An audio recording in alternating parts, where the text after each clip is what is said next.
ఉమ్మడి నల్గొండ జిల్లా కాంగ్రెస్ రాజకీయాల్లో కొత్త వివాదం తెరపైకి వచ్చింది. తుంగతుర్తి ఎమ్మెల్యే మందుల సామెల్ చేసిన ఘాటు వ్యాఖ్యలు మంత్రి కోమటిరెడ్డి వెంకటరెడ్డి, మునుగోడు ఎమ్మెల్యే కోమటిరెడ్డి రాజగోపాల్ రెడ్డి సోదరులపై నేరుగా రాజకీయ యుద్ధానికి దారితీశాయి. ప్రోటోకాల్, నియోజకవర్గ గౌరవం, దళిత నియోజకవర్గాలపై పెత్తనం, మంత్రి పదవుల వరకు సామెల్ చేసిన వ్యాఖ్యలు కాంగ్రెస్ లో చర్చనీయాంశంగా మారాయి.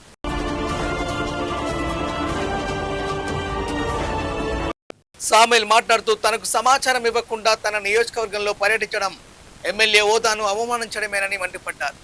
మంత్రికి దిమాగ్ ఖరాబ్ అయిందా? ఇక్కడ ఎమ్మెల్యే ఉన్నాడనే సంగతి మర్చిపోయారా? మొన్న మీ తమ్ముడు వచ్చి రాజకీయాలు చేశాడు, ఈ రోజు నువ్వు వచ్చి అదే చేస్తున్నావు. ప్రోటోకాల్ పాటించే బాధ్యత మీకు లేదా అంటూ ప్రశ్నించారు. అంతేకాదు నల్గొండ జిల్లా ఏమైనా కోమటిరెడ్డి బ్రదర్స్ రాజ్యమా? నగరికల్లో వేముల వీరేశం, తుంగతుర్తిలో నేను ప్రజల ఆశీర్వాదంతో భారీ మెజారిటీలతో గెలిచాం. మా దళిత నియోజకవర్గాలపై మీ పెత్తనమేమిటి అంటూ తీవ్రస్థాయిలో ధ్వజమెత్తారు. రాజగోపాల్ రెడ్డి తమ నియోజకవర్గాల అభివృద్ధిపై చేసిన వ్యాఖ్యలకు సామెల్ ఘాటుగా స్పందించారు. మా నియోజకవర్గాలు బాలేవని మాట్లాడే ముందు నీ మునుగోడు పరిస్థితి చూసుకో. అక్కడ అభివృద్ధి జరగలేదనే నివేదికలు నా దగ్గర ఉన్నాయి. ముందుగా నీది నువ్వు కడుక్కో అంటూ విమర్శించారు.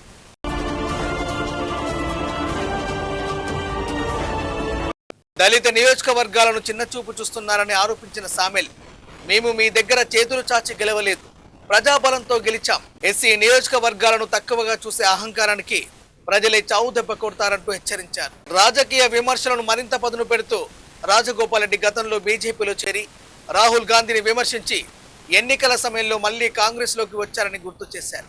అలాగే బట్టి విక్రమార్కకు సీఎల్పీ నేత పదవి రావడాన్ని జీర్ణించుకోలేకనే ఆయన పార్టీ మారారని ఆరోపించారు. మంత్రి పదవుల అంశాన్ని కూడా ప్రస్తావించిన సామెల్, రాజగోపాల్ రెడ్డికి మంత్రి పదవి ఇవ్వకూడదు, మిగిలిన మంత్రి పదవులు లంబాడ, యాదవ వంటి వెనుకబడిన సామాజిక వర్గాలకు ఇవ్వాలని డిమాండ్ చేశారు.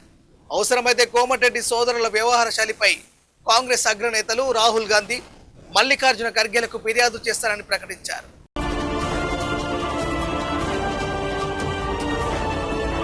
మందుల సామెల్ వ్యాఖ్యలకు మునుగోడు ఎమ్మెల్యే కోమటిరెడ్డి రాజగోపాల్ రెడ్డి కూడా ఘాటుగానే స్పందించారు. సామెల్ ఎమ్మెల్యే టికెట్ కోసం నా చుట్టూ తిరిగిన మాట వాస్తవం కాదా? తుంగతుర్తి టికెట్ ఇప్పించి గెలిపించింది నేనే. ఈ రోజు నాపైనే విమర్శలు చేయడం ఆయన విజ్ఞతకే వదిలేస్తున్నా అని అన్నారు.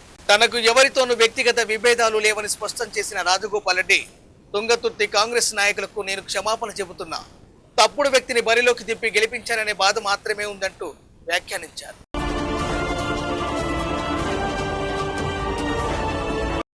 ఒకవైపు సామెల్ ప్రోటోకాల్ ఉల్లంఘన, దళిత నియోజకవర్గాల గౌరవం అంశాలను లేవనెత్తుతుండగా, మరోవైపు రాజగోపాల్ రెడ్డి తానే సామెల్ కు రాజకీయంగా అండగా నిలిచారని చెప్పడం కాంగ్రెస్ లో అంతర్గత విభేదాలను బహిర్గతం చేశారు. ఉమ్మడి నల్గొండ జిల్లాలో ఈ మాటల యుద్ధం ఇకపై ఎలాంటి మలుపు తిరుగుతుందన్నది రాజకీయ వర్గాల్లో ఆసక్తిగా మారింది.